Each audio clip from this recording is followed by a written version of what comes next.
Good afternoon, students. As you know that we are reading the chapter, the national economy of the lifeline of national economy.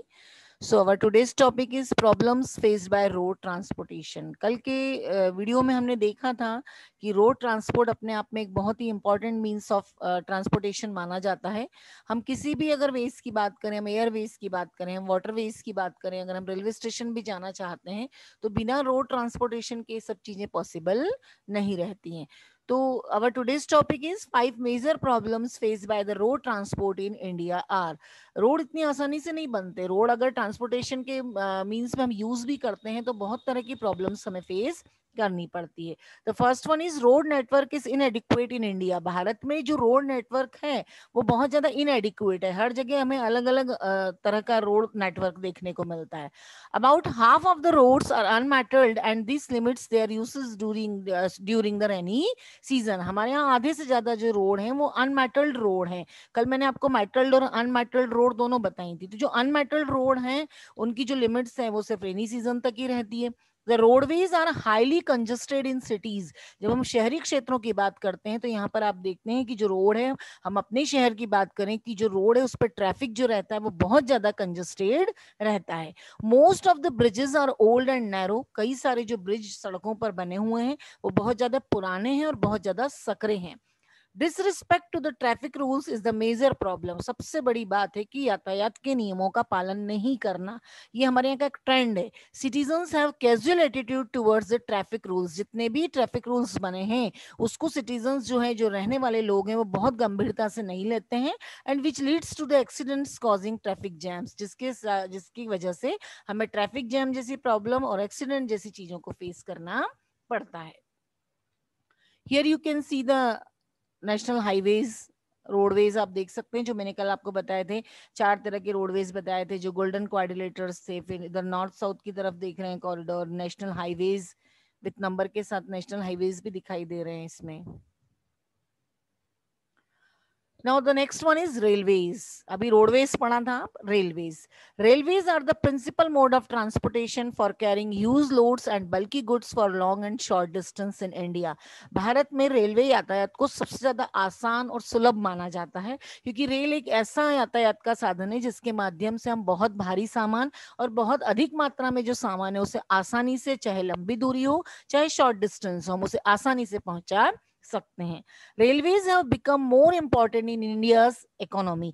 भारतीय अर्थव्यवस्था में railway को एक बहुत important माना जाता है क्योंकि जो रेलवे से इनकम होती है वो कहीं ना कहीं इंडिया की इकोनॉमी में एक बहुत बड़ा कंट्रीब्यूशन उसका रहता है. ये अपने आप में क्वेश्चन भी बनता है कि what is the role of railways in Indian economy. However rail transport suffers from certain problem as well as which are mentioned below. जिस तरीके से रोडवेज में प्रॉब्लम होती है इस तरीके से रेलवेज में भी बहुत तरह की प्रॉब्लम्स को फेस करना पड़ता है. The first one is construction of bridge is required across reverse. Wide beds for lying down the railway lines. जो नदियों के ऊपर पुल बनाए जाते हैं उसको बनाने में बहुत ज्यादा मुश्किल आती है क्योंकि उसके लिए हमें वाइड बेड्स चाहिए रहते हैं. In the hilly terrains the peninsular region railway tracks are laid through low hills, gaps और टनल्स. अगर हम हिली एरियाज की बात करें, हम गैप्स और टनल्स की बात करें तो वहां पर रेलवे लाइन को बिछाना अपने आप में बहुत डिफिकल्ट काम है.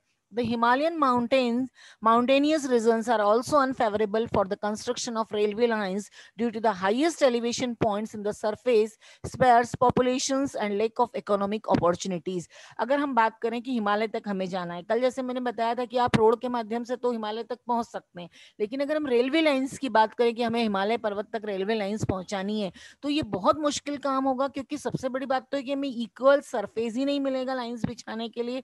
दूसरा जो पॉपुलेशन है वो भी बहुत कम है. और दूसरा अगर इकोनॉमिक अपॉर्चुनिटीज की बात करें तो चूंकि वो एक माउंटेनियस एरिया है तो वहां पर इकोनॉमिक अपॉर्चुनिटीज भी कंपेयर टू अदर एरियाज बहुत कम देखने को मिलती हैं. और दूसरा अनफेवरेबल तो है ही.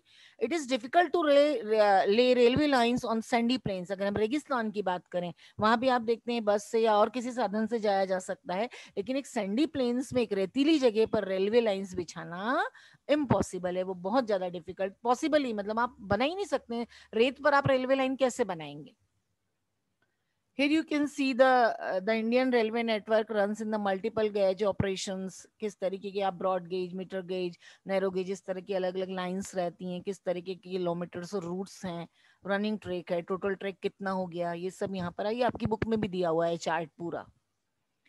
Factors which influences the distribution pattern of railway network in India. ऐसे कौन से फैक्टर्स हैं जो रेलवे लाइंस के डिस्ट्रीब्यूशन को अफेक्टेड करते हैं? The first one is the distribution pattern of the railway network in the country has been largely influenced by the psychographic, economic and administrative factor. अगर हम बात करें रेलवे नेटवर्क की तो the distribution pattern of the railway network in the country has been largely influenced by the physiographic, economic and administrative factors. जो network की हम बात करते हैं वो बहुत ज्यादा प्रभावित रहता है हमारे यहाँ के फिजिकल फीचर्स के द्वारा। हमारे यहाँ के फिजिकल फीचर्स बहुत डिफरेंट हैं, इस वजह से दिक्कत भी आती है कि हम किस तरीके के एरियाज पे रेलवे लाइंस बिछा पाएंगे या नहीं बिछा पाएंगे। The density railways network is high in the northern plains because they are of the vast level land, have high population density and rich agricultural resources. अगर हम सबसे ज्यादा रेलवे नेटवर्क की बात करें तो हमें नॉर्दर्न प्लेन्स की तरफ देखने को मिलते हैं। उसका एक कारण है कि वो तो बहुत वास्ट लेवल है। उत्तर का जो मैदान है, आपने 9th में भी पढ़ा होगा फिजिकल फीचर्स ऑफ इंडिया वाले चैप्टर में, बहुत वास्ट है जो प्लेन एरिया है। दूसरा, वहां पर हाई पॉपुलेशन है और रिच एग्रीकल्चरल रिसोर्सेज है। वहां पर जो इकोनॉमिक स्टैंडर्ड की बात करें, जैसे हम अभी हिमालय की बात कर रहे थे, वहां पर अपॉर्चुनिटीज, इकोनॉमिक अपॉर्चुनिटीज कम है। लेकिन अगर हम नॉर्दर्न प्लेन्स की बात करते हैं, चूंकि वो एग्रीकल्चरल रूप में वहां पर बहुत सारे रिसोर्सेज हैं, तो वहां इस तरह की अपॉर्चुनिटीज ज्यादा रहती हैं। In the hilly terrains of the peninsular region, railway tracks are laid through low hills, gaps or tunnels. Therefore, it's difficult to construct railway lines. जैसा कि मैंने आपको बताया कि gaps और tunnels में जो है railway lines बिछाना बहुत मुश्किल होता है. The Himalayan mountains regions too are unfavorable for the construction of railway lines due to high relief, sparse population and lack of economic opportunities. ये वापस अभी पॉइंट यहाँ पर डिस्कस हम कर चुके हैं कि हिमालय की जो कंडीशंस है वो अनफेवरेबल क्लाइमेट रहता है, वहां पर रेलवे कंस्ट्रक्शन इम्पॉसिबल होता है, इकोनॉमिक अपॉर्चुनिटीज कम होती हैं. It was difficult to lay railway lines on the sandy plains of western Rajasthan, swamps of Gujarat, frosted tracks of Madhya Pradesh and Chhattisgarh, Orissa and Jharkhand.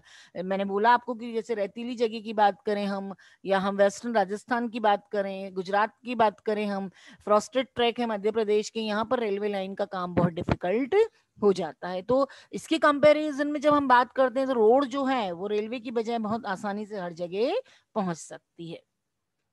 The next one is pipelines. अभी सबसे पहले रोडवेज पढ़ा, then railways, the next one is pipelines. Pipeline network uses pipe usually underground to transport and distribute fluids. जो liquid चीजें होती हैं उसको एक जगह से दूसरे जगह पर पहुंचाने के लिए पाइपलाइंस ट्रांसपोर्ट का इस्तेमाल किया जाता है. These are use to transport water, crude oil, petroleum products and natural gas, fertiliser factories and big thermal power plants. अब आप सोचेंगे कि पाइपलाइंस कैसे ट्रांसपोर्टेशन का काम करती हैं. तो पाइपलाइन के माध्यम से जितना भी, जैसे वाटर है, अभी बीच में नर्मदा शिप्रा लिंक को ज्वाइन किया गया था, उज्जैन यहाँ से पानी पहुंचाया गया था. तो एक बहुत बड़ी पाइपलाइन ट्रांसपोर्टेशन की हम बात करते हैं कि एक बहुत बड़े ब्रॉड पाइप के माध्यम से नर्मदा के पानी को उज्जैन तक पहुंचाया गया था. इसके अलावा हम क्रूड ऑयल की बात करें, हम पेट्रोलियम प्रोडक्ट्स की बात करें, हम नेचुरल गैस की बात करें, ये डायरेक्ट जो है थर्मल पावर स्टेशन से पाइपलाइन के माध्यम से एक जगह से दूसरी जगह पर पहुंच जाते हैं. Solids can also be transported through a pipeline when converted into slurry.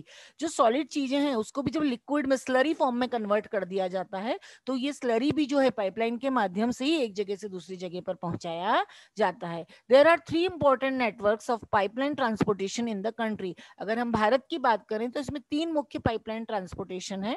From oil fields in upper Assam to Kanpur, हम तेल की बात करें तो आसाम टू कानपुर उत्तर प्रदेश में दिखाई देता है.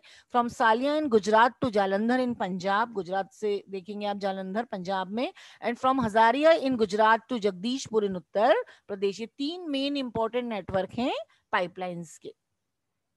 Importance of pipelines in India. In the past, these were used to transport water to cities and industries. अगर हम पुराने समय की बात करें तो पुराने समय में इन पाइपलाइंस का जो यूज है पानी को एक जगह से दूसरी जगह तक पहुंचाने के लिए किया जाता था. But now these are used for transporting crude oil, petroleum products and natural gas from oil and natural gases fields of refineries, अभी की हम बात करें तो पेट्रोलियम है, क्रूड ऑयल है, नेचुरल गैस हैं, जो भी रिफाइनरीज से नेचुरल गैस मिलती हैं, फर्टिलाइजर्स हैं, थर्मल पावर, जो बड़े बड़े थर्मल पावर स्टेशन है, प्लांट्स हैं, वहां से फर्टिलाइजर्स निकलते हैं।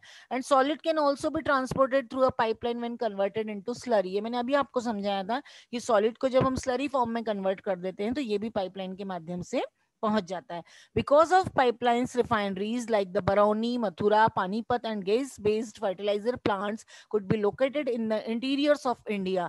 ये जो हैं सारे आप देखेंगे पाइपलाइन के सेंटर्स हैं, हमने कौन कौन से पढ़े, बरौनी पढ़ा, मथुरा पढ़ा, पानीपत पढ़ा। Initially, cost of laying pipeline is high, but the subsequent running costs are minimal. अगर हम इसकी लागत देखें कि पाइपलाइन लगाने में हमें बहुत ज्यादा कॉस्ट इसकी लगती है, लेकिन बाद में वो सब कवर भी हो जाता है। It rules out transshipment during the transportation losses और डिलेज। कई बार ये थोड़ा सा इसमें रुकावट भी आ जाती है ट्रांसपोर्टेशन में, कभी कभी ये धीमी गति से भी ट्रांसपोर्टेशन होता है। तो it's all about today, tomorrow will continue this one, till then thank you very much.